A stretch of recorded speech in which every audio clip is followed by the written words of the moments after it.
Hello बच्चों, let's read the question.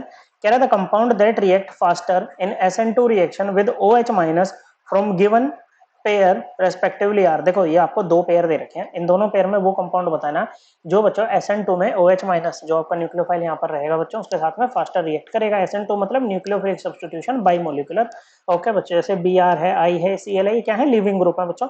Okay, इनको हटा करके यहाँ पर आपका OH आकर के लग जाएगा बच्चों। ओके, देखो SN2 में क्या होता है, जैसे ये है आपका कार्बन। ओके बच्चों, कार्बन के अराउंड ये मान लो 4 ग्रुप लगे हुए हैं, A B D, और ये ग्रुप है X जो कि लिविंग ग्रुप है। यहाँ पर CX का बॉन्ड होता है सिग्मा, और मोलिकुलर ऑर्बिटल थ्योरी ये कहती है जैसे कहीं पर एक सिग्मा बॉन्ड है बच्चों, तो इसके कोरस्पॉन्डिंग क्या होगा बच्चों, एक सिग्मा स्टार ऑर्बिटल होगा बच्चों। ओके, यहाँ पर एक खाली है बच्चों। तो जो न्यूक्लियोफाइल होता है ना बच्चों, वो इसमें बैक साइड अटैक करता है यहाँ पर। ओके, जब एंटी बॉन्डिंग में इलेक्ट्रॉन आएंगे बच्चों तो बॉन्ड ऑर्डर कम होगा, तो ये बॉन्ड यहाँ पर टूटने लगेगा। तो SN2 में क्या होता है, फिर पेंटा कोऑर्डिनेट ट्रांजिशन स्टेट हमारी यहाँ पर बनती है कुछ इस तरह से। ओके, ये बॉन्ड हमें टूटता हुआ दिखाई देगा बच्चों। ओके, इलेक्ट्रॉन डेंसिटी लेकर के जा रहा है एक्स, इसलिए पार्शियल नेगेटिव चार्ज, इस पे पार्शियल पॉजिटिव। न्यूक्लियोफाइल का नेगेटिव चार्ज कम हो रहा है तो हमने यहाँ पर पार्शियल पॉजिटिव चार्ज लगा दिया बच्चों, सॉरी पार्शियल नेगेटिव यहाँ पर लगाएंगे बच्चों। ओके, ट्रांजिशन स्टेट ऐसी स्टेट होती है जिसमें ना तो हमें ये पता लग रहा होता है कि कौन सा बॉन्ड टूट रहा है एक्चुअली और कौन सा बॉन्ड जो है बन रहा है। हालांकि हमें पता है, लेकिन अगर हम इसको एकदम इसी को नई ताजी देखेंगे तो बात पता नहीं चलेगी बच्चों। ओके, तो ये फॉर्म हो रहा है बच्चों, ये ब्रेक हो रहा है, हम इस तरह से मार्क कर लेते हैं। उसके बाद में जो बॉन्ड टूटना होगा टूट जाएगा, जो बनना होगा वो बन जाएगा बच्चों। ओके, और इस तरह से आपका यहाँ पर बैक साइड अटैक से न्यूक्लियोफाइल आके लग जाएगा बच्चों। अब ये सिंगल स्टेप रिएक्शन है बच्चों, क्या है बच्चों, सिंगल स्टेप रिएक्शन है। और इसमें आपका जो है मतलब सिंगल स्टेप है तो न्यूक्लियोफाइल और सबस्ट्रेट दोनों ही आपके इन्वॉल्व है बच्चों, तो दोनों के ऊपर रेट ऑफ रिएक्शन डिपेंड करता है। तो देखो जैसे ये आपके है बच्चों, मान लो एल्काइल हैलाइड है सपोज कर लेते हैं कोई। ओके, तो इसमें क्या है बच्चों, ये जो सिग्मा स्टार है ये जितना ज्यादा हिंडर्ड होगा न्यूक्लियोफाइल का अटैक क्या होगा बच्चों, उतना ही डिस्करेज्ड यहाँ पर हो जाएगा, उतना ही अटैक नहीं कर पाएगा बच्चों। ओके, जितना ये छुपा हुआ ऑर्बिटल होगा बच्चों।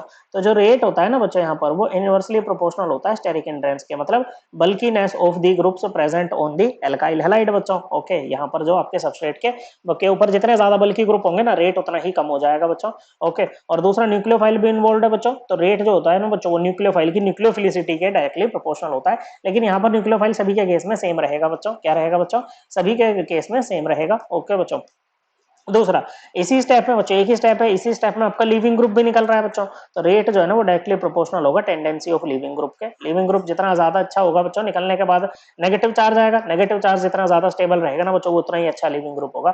अब यहाँ पर हमारे पास में तीन है बच्चों, एक तो I माइनस को हटा सकते हो, Br माइनस को हटा सकते हो और Cl माइनस को आप यहाँ पर हटा सकते हो बच्चों। तो यहाँ पर इनकी अगर लीविंग ग्रुप टेंडेंसी देखेंगे ना तो I माइनस सबसे ज्यादा, फिर Br माइनस, फिर Cl माइनस। क्योंकि जब हम नेगेटिव चार्ज की स्टेबिलिटी देखते हैं ना बच्चों तो सबसे पहले उस एटम का साइज देखते हैं जिसके ऊपर नेगेटिव चार्ज है। नेगेटिव चार्ज ये साइज जितना ज्यादा होगा वो नेगेटिव चार्ज को उतने अच्छे से होल्ड कर पाएगा बच्चों। तो जैसे ए में अगर हम बात करें तो हमारे पास है मिथाइल ब्रोमाइड और बच्चों दूसरा है मिथाइल आयोडाइड। तो इसमें बच्चों ये जो कार्बन के 7 ग्रुप्स हैं वो तो सेम है, दोनों में हाइड्रोजन है बच्चों। ओके, तो यहाँ पर क्या होगा बच्चों, लीविंग टेंडेंसी से हम इसको चेक करेंगे बच्चों। तो लीविंग टेंडेंसी किसकी ज्यादा है बच्चों, लीविंग टेंडेंसी I माइनस की ज्यादा है, तो इसी का रेट ज्यादा होगा बच्चों। ओके, तो इसके केस में जब सब्स्टिट्यूशन होगा तो मिथेनॉल आपको मिलेगा बच्चों, इसके केस में भी आपको मिथेनॉल ही मिलेगा, लेकिन फास्टर कहाँ से मिलेगा बच्चों, मिथाइल आयोडाइड से मिलेगा। तो इसमें तो हम इसको सर्कल कर लेते हैं बच्चों या बॉक्स बना देते हैं, जो भी कहो। ओके, तो पहले में तो आ जाएगा आपका CH3I। ओके, चलिए दूसरा भी देखते हैं। दूसरे में भी ये पीछे बच्चों अब की बार लिविंग ग्रुप सेम हो गया, तो हम स्टेरिक एंट्रेंस से चले जाएंगे बच्चों। यहाँ पर देखो 3 तेल मिथाइल ग्रुप लगे हुए हैं बच्चों। ओके, न्यूक्लियोफाइल अच्छे से अटैक ही नहीं कर पाएगा बच्चों, और यहाँ पर सिंपली मिथाइल क्लोराइड है बच्चों। तो रेट किस में ज्यादा होगा, मिथाइल क्लोराइड में ज्यादा होगा। तो एक साइड जीत जाएगा मिथाइल क्लोराइड और एक साइड जीत जाएगा मिथाइल आयोडाइड। तो हमारा आंसर क्या बना बच्चों, option 3 will be our answer. I hope आपको ये एकदम क्लियर हो गया होगा। थैंक यू बच्चों।